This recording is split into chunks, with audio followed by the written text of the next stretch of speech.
Good day, everyone. Welcome to G Class 101. So, today we will talk about Krashen's natural approach to second language acquisition. Dr. Stephen Krashen is a professor emeritus at the University of Southern California. He is a linguist and educational researcher. He is known for his natural approach theory of second language, which he developed with Tracy Terrell.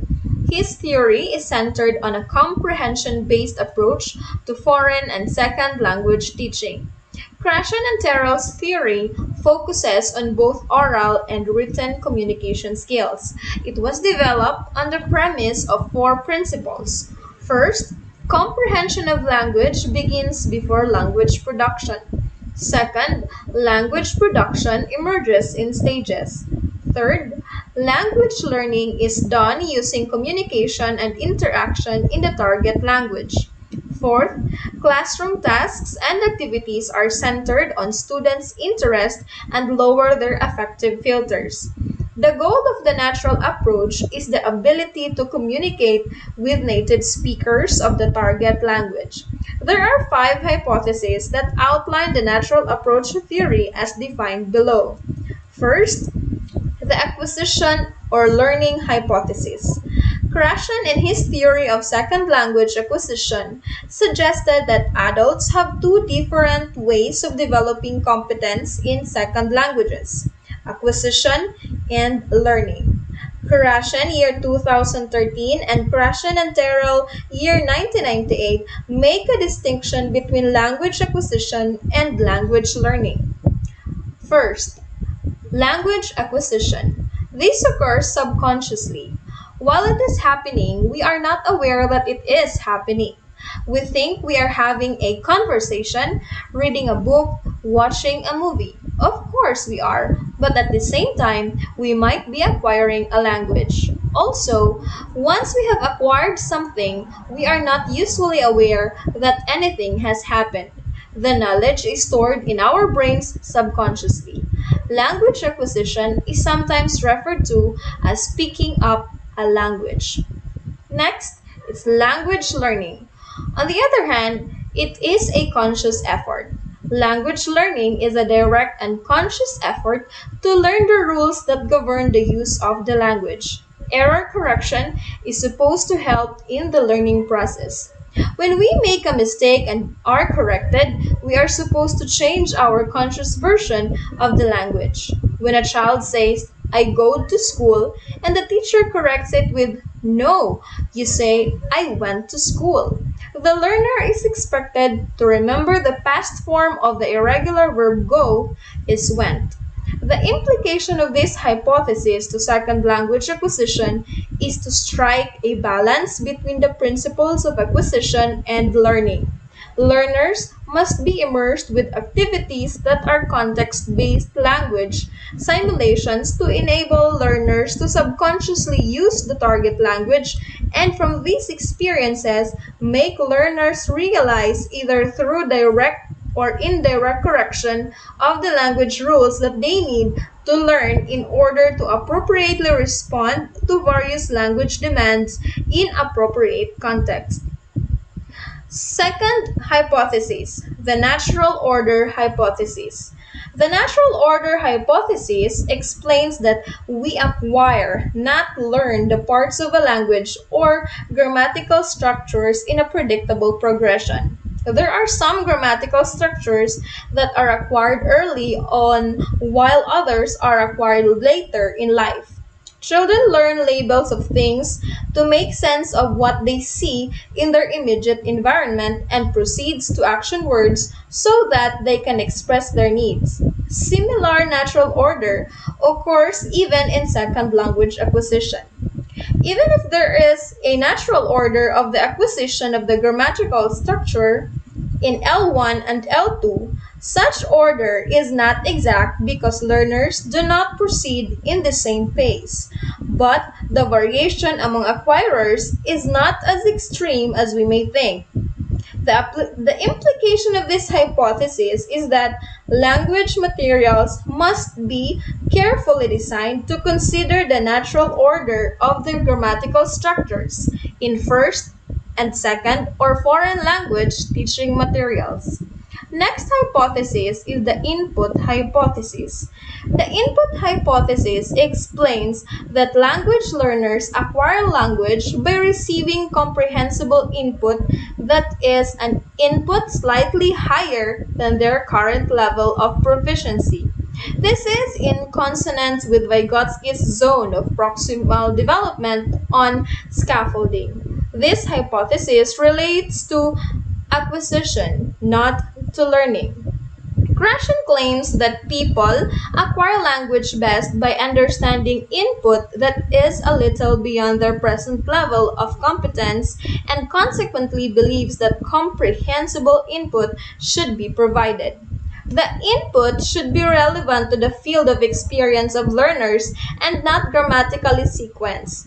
Teachers may give importance to preparing literature that children can listen or read where language structure is authentically used and not conventionally and contritely made to suit the grammatical lessons. Language learning, after all, is centered on meaning, and therefore teachers must focus on relevant meaning that serves as the learner's comprehensible input for them to see the need and context for acquiring the grammatical structures. Next hypothesis is the monitor hypothesis. The monitor is conscious learning process which learners attend to form, figure out rules, and are generally aware of their own process. It edits and makes alterations or corrections as they are consciously perceived. Krashen believes that fluency in second language performance is due to what we have acquired, not what we have learned. Adults should do as much acquiring as possible for the purpose of achieving communicative fluency. Therefore, the monitor should have only a minor role in the process of gaining communicative competence. Krashen posits three stringent conditions that need to be met in order for learners to use their monitor. First, the monitor user must know the rule. Second, the acquirer must be thinking about correctness or focused form. Third, the acquirer must have time to process information. Implication of this hypothesis to teaching language inside the classroom is to balance out acquisition and learning. Rules of the language are to be learned in order for learners to adjust to various language demands and contexts. Krashen and Terrell explains that learners who are not conscious about their language used to a point where the meaning behind their utterances is compromised by extreme ungrammaticalities. They are called underusers of their monitor. On the other hand, learners who are always conscious about the correctness of their language use tend to talk and communicate less to avoid mistakes and errors are called overusers of their monitor. The goal of this hypothesis is for learners to become optimal monitor users. Learners who can adjust their conscious effort of thinking about correctness, especially on making a distinction between language use on formal and informal situations. Next hypothesis is the affective filter hypothesis. The affective filter hypothesis reflects the personal attitude of the learner as well as their attitude about their environment. A learner who is not comfortable in his or her environment is more anxious, and this hinders his or her to be motivated to use the target language. Conversely, a learner who is comfortable and is at ease with the environment is more motivated to use the target language. The learner's emotional state, according to Krashen, is just like an adjustable filter which freely passes or hinders input necessary to action. In other words, input must be achieved in a low anxiety context since acquirers with a low affective filter receive more input and interact with confidence.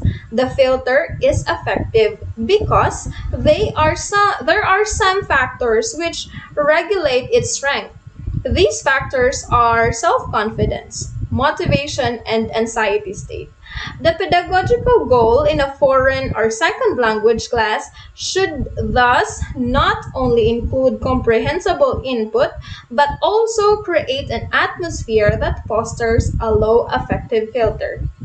Language teachers, therefore, need to allow learners to commit mistakes and errors and provide a scaffold to positively and constructively help them acquire the necessary language proficiency that will enable them to expressively the target language.